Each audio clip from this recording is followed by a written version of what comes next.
नमस्कार दोस्तों, round up horror में आप सभी का स्वागत है। मेरा नाम है ऋषि और मैं लोगों को भूतों की कहानियां सुनाता हूं। तो आज की कहानी काफी ज्यादा रोमांचक और डरावनी है, तो जल्दी से आप सभी अपने अपने हेडफोन्स लगा लो। तो बढ़ते हैं डर की दुनिया में। ये कहानी एक छोटे से गांव चंदापुर की है, जो घने जंगलों के किनारे बसा था। गांव में एक पुरानी हवेली थी जिसे लोग चीख की हवेली कहते थे। कहते हैं उस हवेली से हर अमावस्या की रात चीखने की आवाज आती थी। इस हवेली के बारे में तमाम कहानियां थी, लेकिन कोई भी वहां जाने की हिम्मत नहीं करता था। राहुल एक पत्रकार जिसे रहस्यमय जगहों की कहानियां लिखने का शौक था, इस हवेली की सच्चाई जानने के लिए गांव आया। उसने तय किया कि वह हवेली में रात बिताएगा और चीखों की आवाज का राज पता लगाएगा। राहुल गांव में पहुंचकर हवेली के बारे में पूछताछ करता है। गांव के बड़े बुजुर्ग उसे उसके बारे में चेतावनी देते हैं कि हवेली में जाना खतरनाक है, लेकिन राहुल को इन सब बातों पर यकीन नहीं होता। एक बूढ़ी औरत उसे बताती है उस हवेली में कोई भी रात बिताने नहीं गया, क्योंकि जो भी उस हवेली में जाता है वो वापस नहीं लौटता। चीखे और दर्द उसकी लौटती हैं।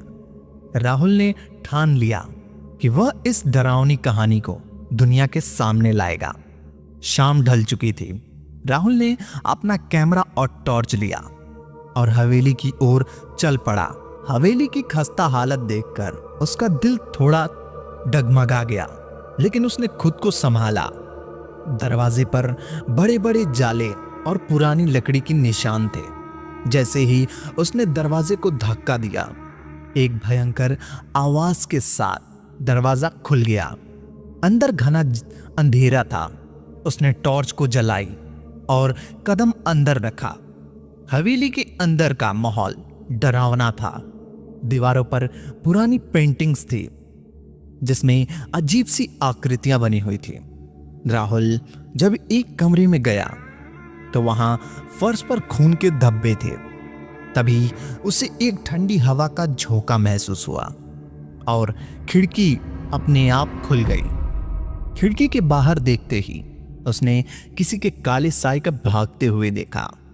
राहुल ने पहले माले पर चढ़ने का फैसला किया। सीढ़ियां चढ़ते समय उसे किसी कदमों की आवाज सुनाई दी। जैसे ही उसने पलट कर देखा, वहां कोई नहीं था, लेकिन दीवार पर एक परछाई थी जो हिल रही थी। वह डर के मारे जल्दी जल्दी ऊपर पहुंचा। एक बड़ा हॉल था जिसमें पुराने फर्नीचर और किताब रखी थी। तभी अचानक एक किताब अपने आप जमीन पर गिर पड़ी। किताब में खून से लिखा था, मुझे बचाओ।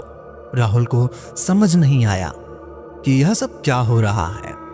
वह कैमरा चालू करता है और पूरी घटना रिकॉर्ड करना शुरू कर देता है।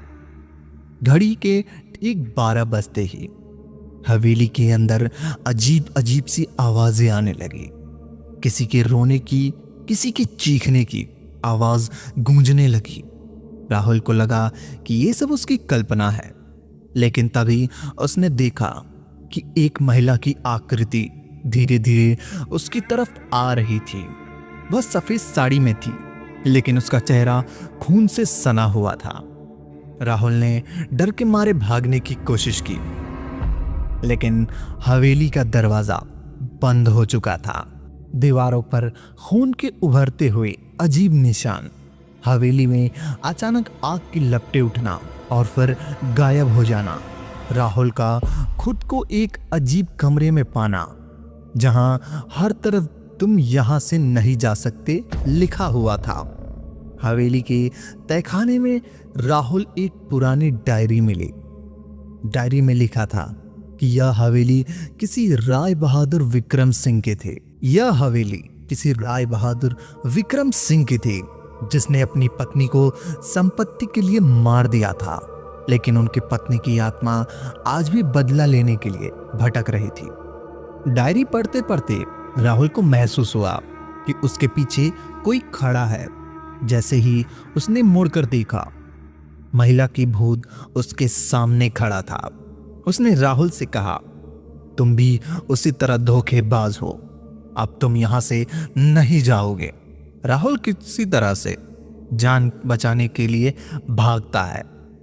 वह तहखाने से बाहर निकलने की कोशिश करता है, लेकिन हर दरवाजा अपने आप बंद हो रहा है।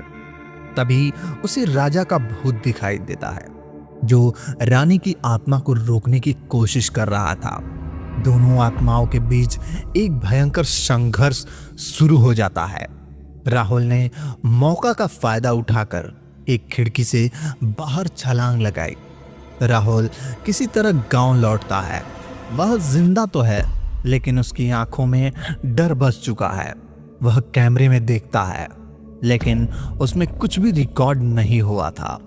हवेली की सारी घटनाएं जैसे केवल उसी के लिए थी। राहुल अब भी रात में अचानक चीख उठता है और हर बार उसकी परछाई अलग होती है। तो क्या आप उस हवेली में जाना चाहेंगे? कमेंट करके बताएं।